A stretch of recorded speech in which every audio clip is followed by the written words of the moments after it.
responses? Yeah, okay, good. All right, a year of learning, Dr. Paul Koningsberg, in memory of his brother, Dr. Sam Koningsberg, Shimon Ruvain ben Leibush, and Ed Goldberg's cousin, Nisan Hara Nisan ben Fardosa. Paula and Bob Bromberg, in memory of their dear friend, Julian Smith, Yehuda ben Yisrael. Malka Mann, in memory of her family murdered in the Holocaust. Harav Tzvi Hirsch ben Shlomo Yaakov, Sarah bat Ephraim, Yisrael David ben Harav Tzvi Hirsch, Ephraim ben Harav Tzvi Hirsch, Adia bas Harav Tzvi Hirsch, Miriam bas Harav Tzvi Hirsch, Pesel bas Harav Tzvi Hirsch, Shalom ben Harav Tzvi Hirsch, Shlomo Yaakov ben Harav Tzvi Hirsch, Shmuel ben Harav Tzvi Hirsch. The many friends of Dr. Marvin Blush, Moshe Shalom ben Yitzchak Halevi, friends of Toby Paris, Sarah Tova bat Yisrael Dov, friends of Malka Levi, Malka bat Yosef, friends of Avi Gitler, Avrameya ben Shimon, Cheryl Sher, her children and grandchildren, in memory of her uncle, founding member of BRS, Dr. Israel Brook, Yisrael ben Harav Akiva, Marcia Federbush and family, in memory of her husband, Dr. Uriel Paul Federbush, Uriel ben Harav Shimon, friends of Joel Wolf, in memory of Joe Yosef ben Chaim, Sharon and Fred Lisker, their family and many friends, in memory of her dear mom, Harriet Friedman, Edel Bas Yaakov. A Month of Learning by Adina and Michael Kirshner, in memory of their parents, Florence and Nathan Kirshner, and friend Harriet Friedman. Tova and Leo Zimmer, in memory of her mother, Henya Bas Rav Beryl, and her father, Aaron ben Yosef Mordechai. Perry and Jill Meltzer, in memory of his mother, Malka Bas Baruch, and his sister, Golda Leah Bas David Halevi. Carol and Josh Sanborn, in memory of her father, Yoshua Shia ben Moshe Yehuda HaKohen. Stanley Presser, in memory of his mother, Leah Bas Yehuda, his mother-in-law, Golda Bas Avram, and his wife, Rachel Mincha Bas Moshe. Ruth Burian and Judy and Edward Boyne, in memory of Ruth and Judy's mother, Hadassah Bas Azriel Zelig for Miriam, and father Yitzchak ben Yosef for Esther. Jill and Perry Meltzer, in memory of her father, Yaakov ben Yosef. B. Pizer, in memory of her mother, Razel Bas Shammai, and her stepfather, Avram Michal ben Shmuel Halevi. Have a Week of Learning, sponsored by Harry and Myra Wild, in memory of his father, Shraga ben Yecheskel, by Mark and Catherine Linder, in memory of his father, Chaim ben Yecheskel Elimelech, by Charlie Gelfenstein, Sam and Ramona Levine, in memory of Charlie's wife and Sam's sister, Menucha Sarah Bas Yechiel Michel, by Michael and Judy Poretsky, in memory of his brother, Chaim Tzvi ben Gershom, by Barbara and Sandy Cohen, in memory of his brother, Chaim Shalom Aryeh ben Eliyahu HaKohen, by Zev Kipperman and Sherry Dobiecki, in memory of Zev's wife and Sherry's mother, Sheva Libby bat Reb Moshe. We have today also, for the 12th, a day of learning by Rabbi Benjamin and Barbara Yasker, in memory of his father, Tzvi Hirsch ben Yecheskel, by Milton and Gail Miller, in memory of his mother-in-law, Malka bat Yekosiel, by Sandy and Jack Friedman, in memory of her father, Natan ben Moshe. Now, for tomorrow, for Shabbos also, Barbara Hollander, a day of learning plus Torah fund, in memory of her father, Shmuel Shalomo ben Yehuda Baruch. Also for tomorrow, a day of learning by Harriet Brick, in memory of her friend Bella Silverstein, Bela Bat Yaakov, by Florence and Jay Levy, in memory of her father, Menachem Mendel ben David Tzvi, by B.G. and Bruce Younger, in memory of her mother, Gilba Salman, by Leonie Meiselman, in memory of her husband, Nissen Yitzchak ben Shlomo Zalman. The Shamas have an Aliyah, Crank Rafia, Valpi, Shir, Shama Tzliah, and L'chol B'nai Yisrael, a good Gebenchtya. Amen. All right.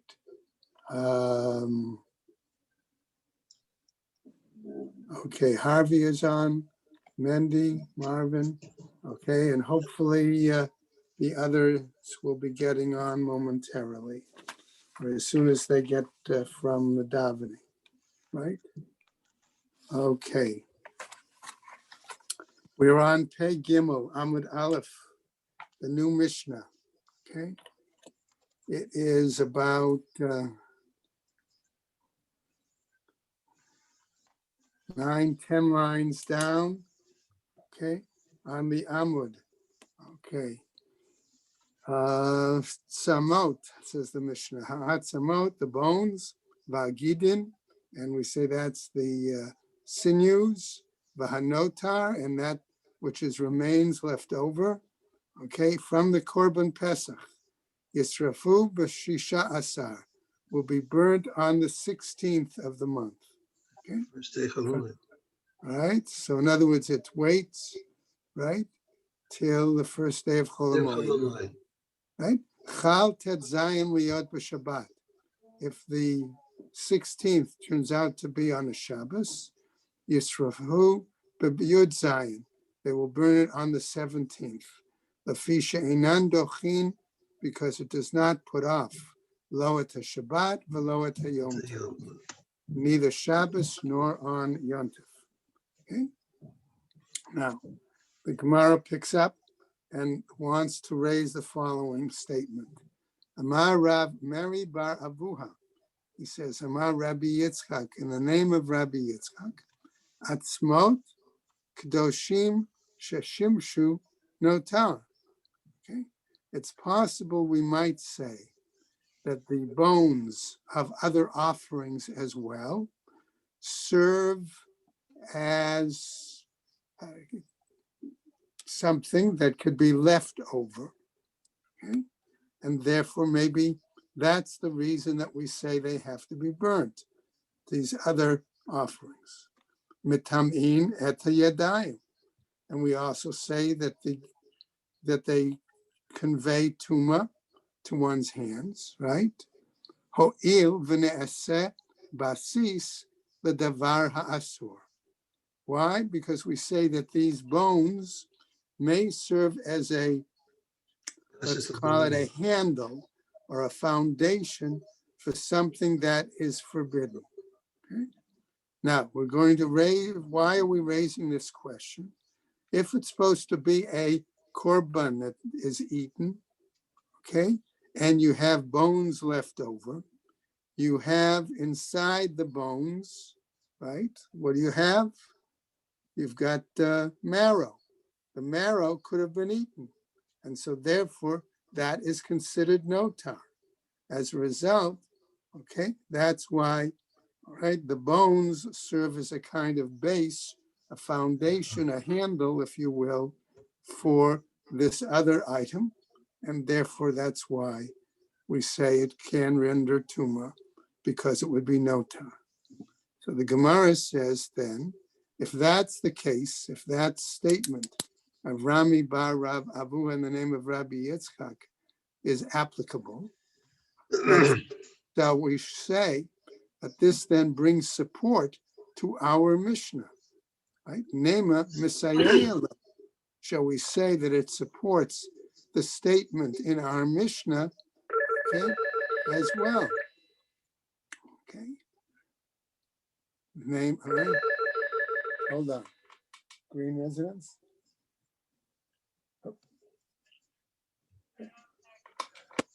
Okay. So that namely that our Mishnah is saying, excuse me, that the bones and the sinews and what's left over, Yisrafu the Tedzayim, should be burnt on the 16th. Hani atzamot hechidami. Okay, so we ask the question, these bones, what's the basis for this? Right? Ilema delete bahomoach. If we're going to say that the bones of the Korban Pesach does not have any marrow in it, okay? Lama b'sreifa. Why should it have to be burnt? Nishdinhu. Let us simply discard them. Elapshita de'it bahomoach. But it must be obvious then that the reason is because they do have marrow in it, which is available to be eaten. The problem, remember, is that with regards to Korban Pesach, we have a direct statement in the Torah that says you cannot break the bones, right? So the Gemara is going to bring that in a moment. Right. Amart b'shlema shimush notar miltahi.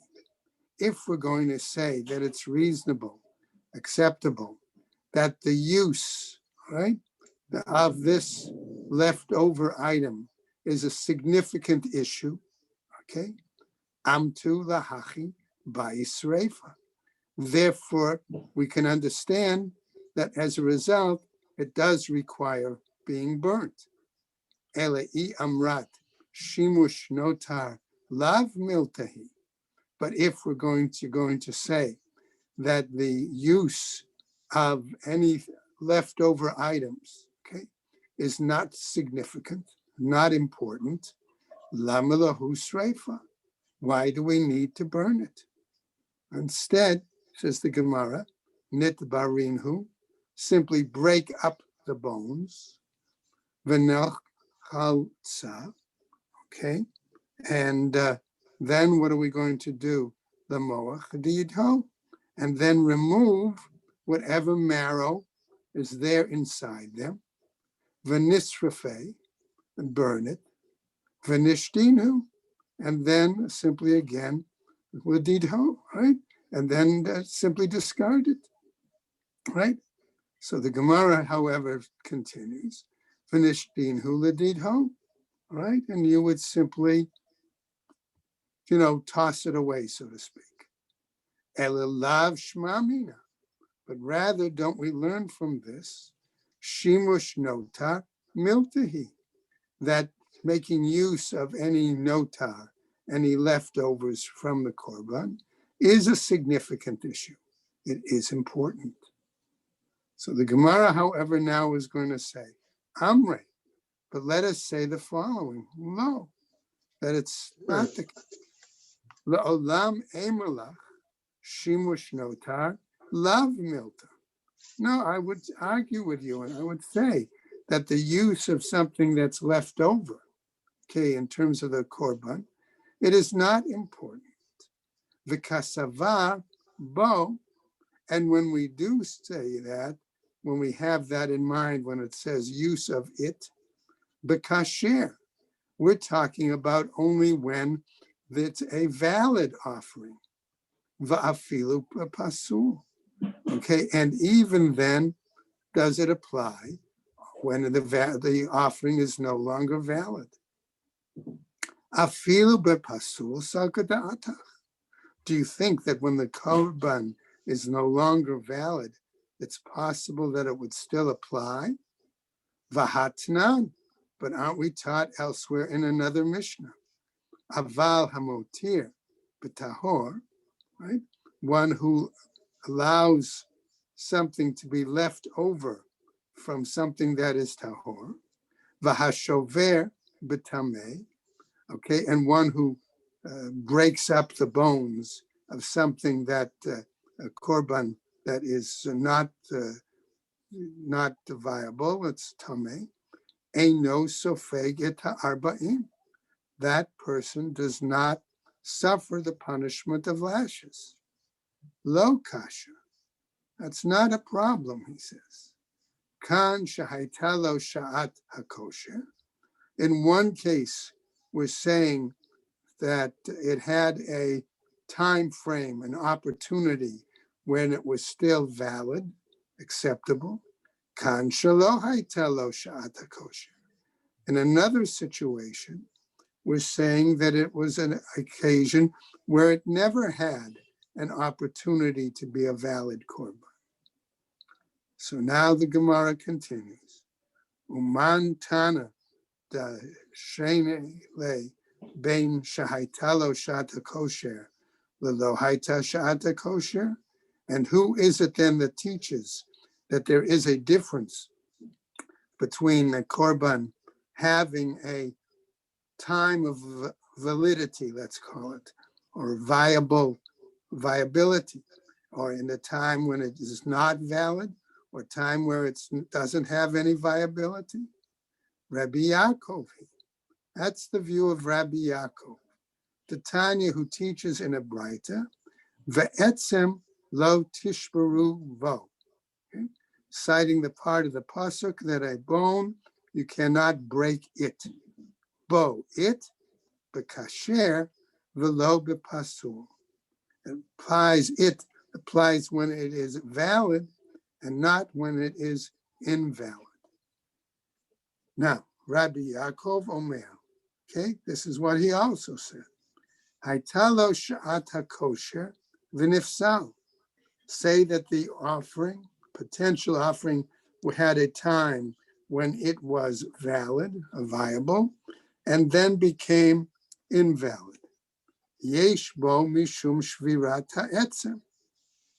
There is the possibility there that one could break open the bones. Lo haitalo shat hakosher. If it did not have a time when it was valid, okay, or viable, ein bo mishum shvirat ha'etzem, then we cannot say that we have a time, the opportunity to break the bones.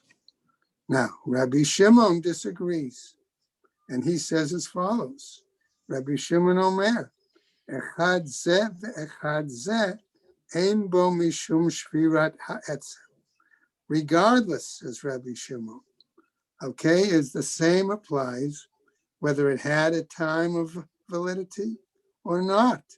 He said, we do not break the bones. Now, may tive, but we'll challenge that with the following Braita. Kol atzmot hakdoshim, any of the bones of offerings, ein tu'unan sreifa, they do not require being burnt, chutz me'atzmot ha'pesach, with the exception of the Pesach, Korban Pesach bones, mipnei hatkala, because of the issue of causing a major sin, a major error. Of breaking the bones. Of breaking the bones.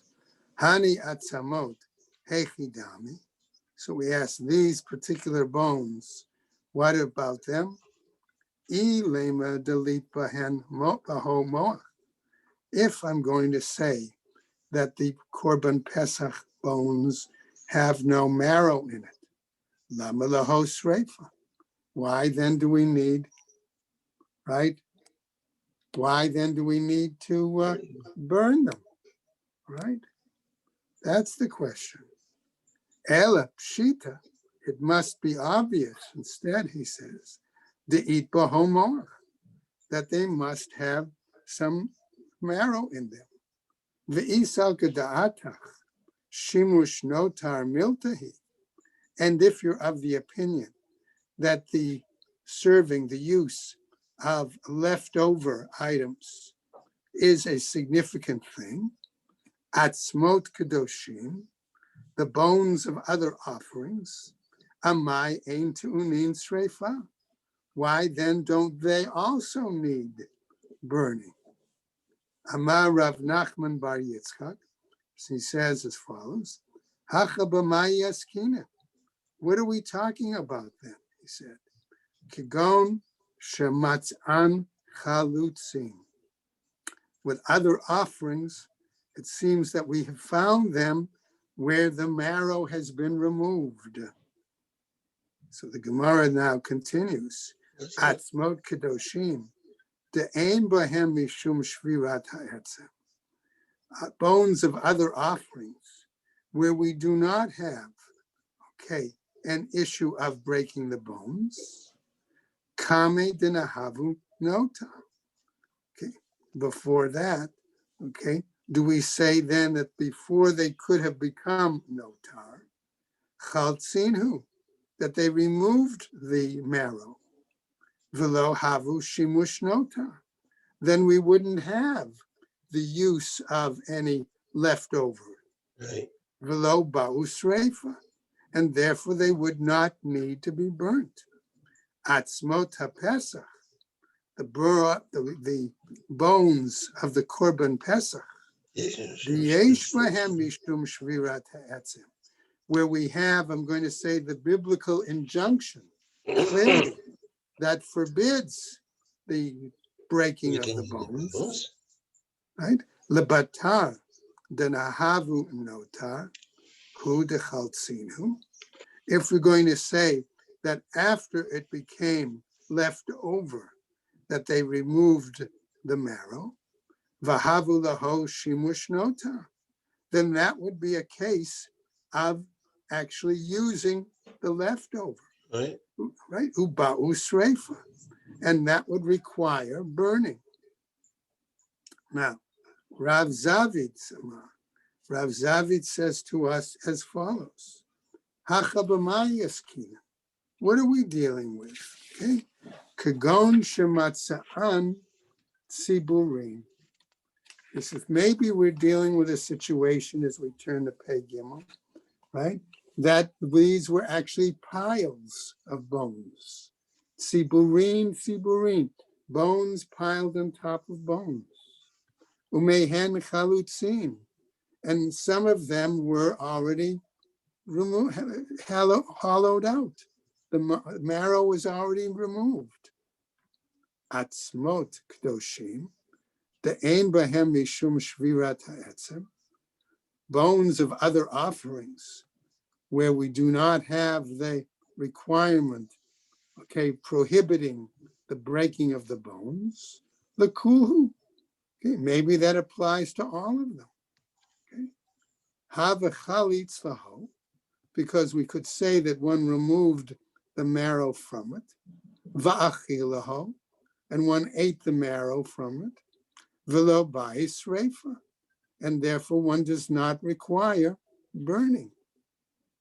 Atzmot HaPesach, the bones of a Korban Pesach, diyesh bahen mishum shvirat ha'etzem, where we do have the requirement, the prohibition basically, okay, of prohibiting the breaking of the bones.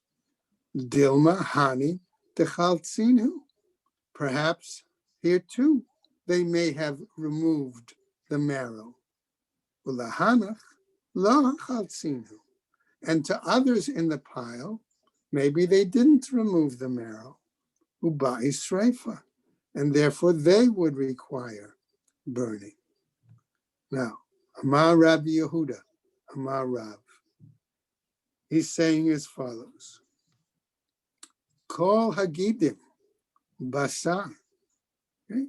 We sort of put aside now the rest of the issue of burning the bones, right? Because we're saying there's the possibility that in a pile of bones from Korban Pesach, there might have been some marrow inside some of the bones, even if some could have had the marrow removed already. And if we're holding shimush b'notar requires burning, therefore we have an answer to that. Therefore, we're now going on to a new subject from our Mishnah, with it's the gidin, okay, the sinews. So what are they saying? Kol hagidin basar, that the sinews are like meat. Chutz megidei tzavar, with the exception of the sinew of the neck. Now, Tznan, our Mishnah taught, ha'atzamot v'hagidim v'hanotar yisrafu b'tet zayin, that the bones and the sinews and the leftover meat, okay, of the korban, should be burnt on the 16th. Hani gidin hechidami. These particular sinews, what are we talking about? Ilema gide basar. If we're talking about sinews that are considered to be like meat, nichlinu, so let us eat it. Ve'i de'itotar. And if we're talking about sinews that are left over, hainu notar.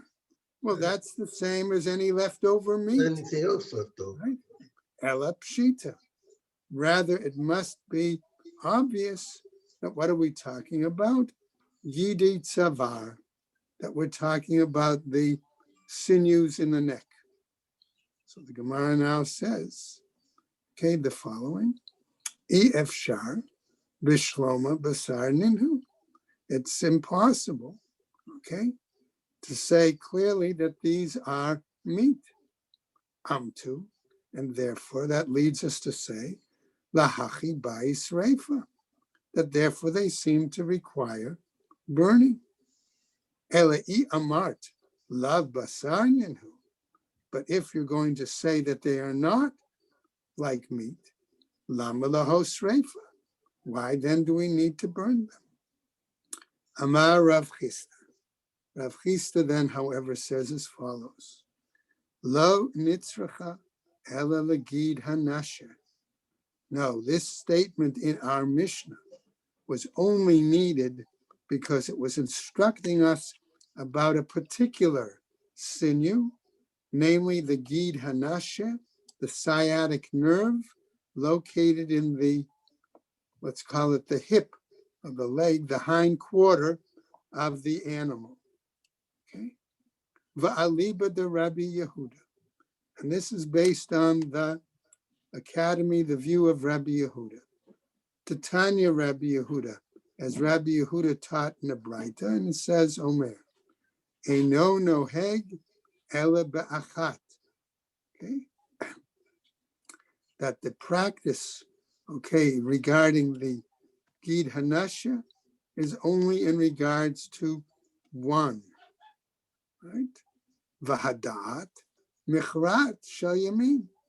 And logic tends to dictate to us that it is the right quarter, the right hind quarter.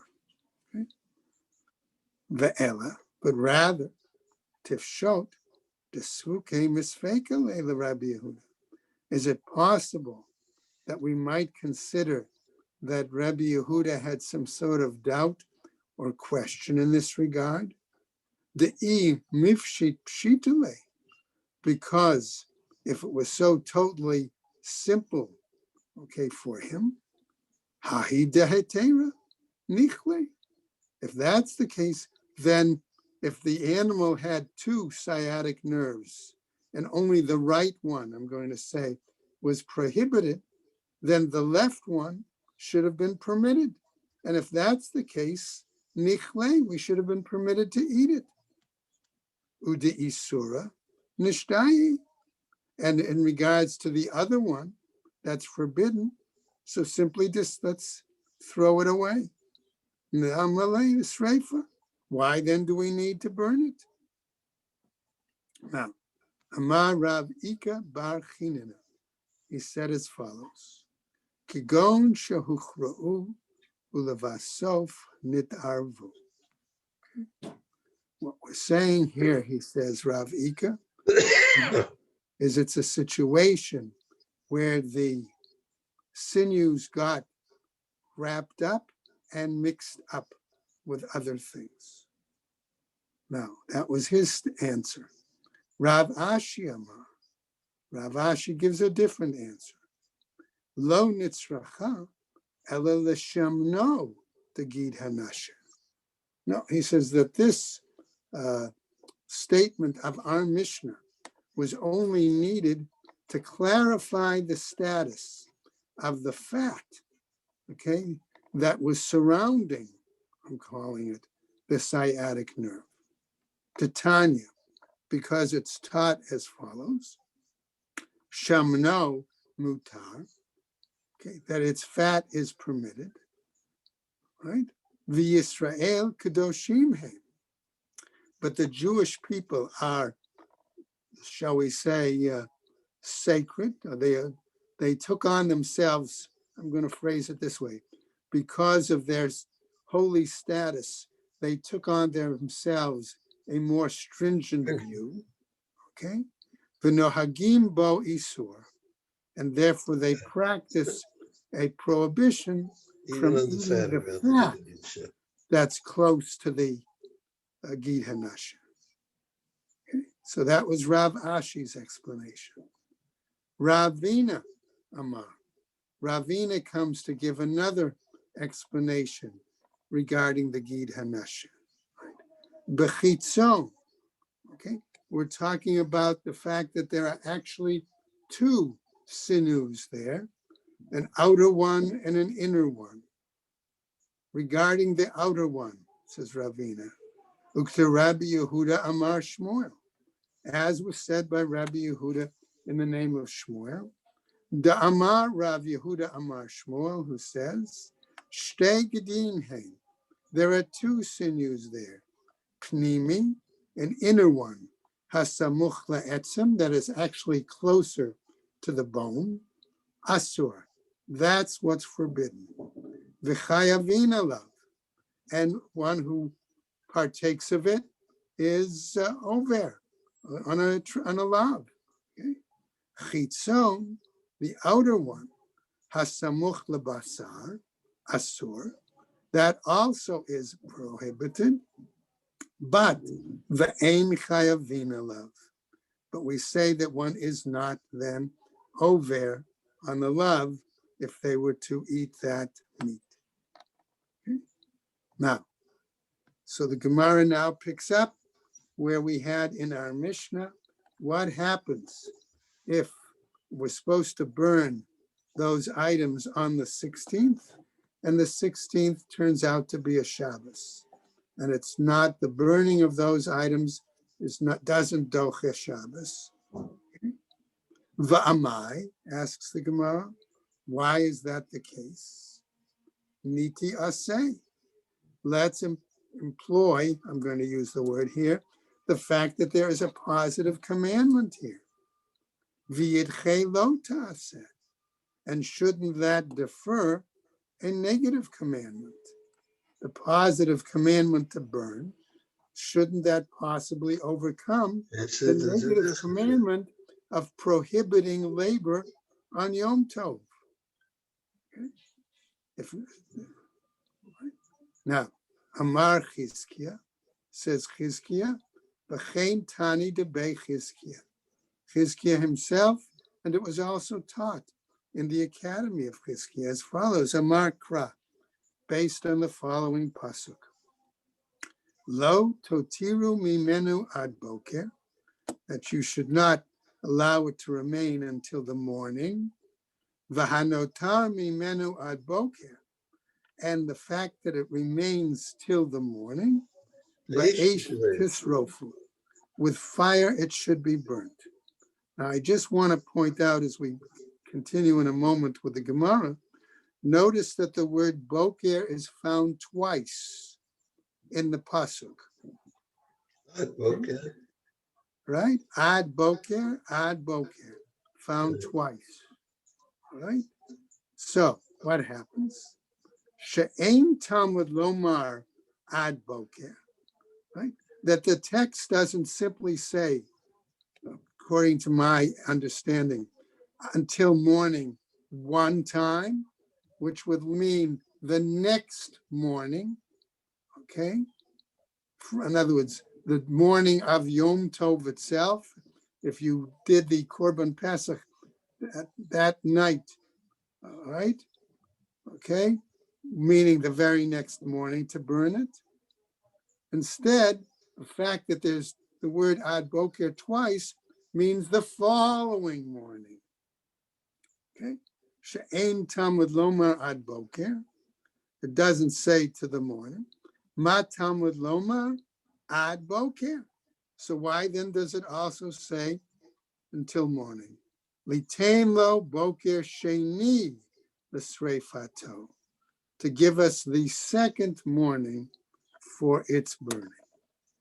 Now, Abai says the follows Amar Kra. Cites another pasuk, Olat Shabbat b'Shabbaton. Okay, that the Olah, the completely burnt offering of Shabbos on Shabbos, Velo Olat Chol b'Shabbat, and not the burning, okay, of a weekday offering on Shabbos. Velo Olat Chol b'Yom Tov, and not the burning of a weekday offering on a holiday. Rava Amar. Rava gives a different explanation. Amar Kra. Again on a pasuk. Hu levado ya'aseh lachem. It only will be done for you. Who? That? It. Velo machshirav. And not any preparations, right? Nothing that facilitates it. Levado, itself. Velo mila shelo bizmana haba'a mikal chomer. Okay, and not even a circumcision. Okay, that would be done, okay, at the time to come, based on a kal v'chomer. Namely, Rav Ashi Amar, Shabbaton, the Yud Yom Tov, Hasehu. Rav Ashi is giving a slightly different explanation, okay? That the command of rest, all right, for a Yom Tov, right? What is that? That is a asay. It is a positive command, right? And if we add to that the following, all right, that we have that prohibition of not working plus a positive command, so that gives us both an asay and a lo ta'aseh combined. Okay? Ve'ein aseh doche lo ta'aseh va'aseh. And we say that a symbol or a single positive command, namely to burn, does not put off the combination of a lo ta'aseh, not to do work on Yom Tov, and the aseh commanding us to Shabbaton, to enjoy and rest on the Yom Tov itself. And that's where we'll stop, right there at that Mishnah on the top of Pei Dalet. All right, guys. So wish you a good Rosh Chodesh. Good Shabbos. Thank you very much. And a good Shabbos and Chodesh. Right, and hopefully the guys will have time to get on for the Chumash Shiur, right? Good Rosh Chodesh to everybody. Good Rosh Chodesh. Okay. All right, guys. Take care. Everybody stay well. Kenny, isn't it interesting that they use the same word for marrow as brain? Moach. Yeah. My guess is that probably modern Hebrew chose that word. In other words, it's since you had the word already in the Gemara, Yeah. meaning the inside of the bone. Right. And the brain is inside the skull. They probably saw some sort of a parallel. Right? You didn't think it had anything to do with what the marrow is sort of like a lifeline? Good. It's a good question. I'll think about it. All right. Give me something to think about over Shabbos. It's the first time I noticed the moach as marrow. I never knew that. Yeah. Very good. Okay. Okay, guys. Have a good Shabbos. Good Shabbos.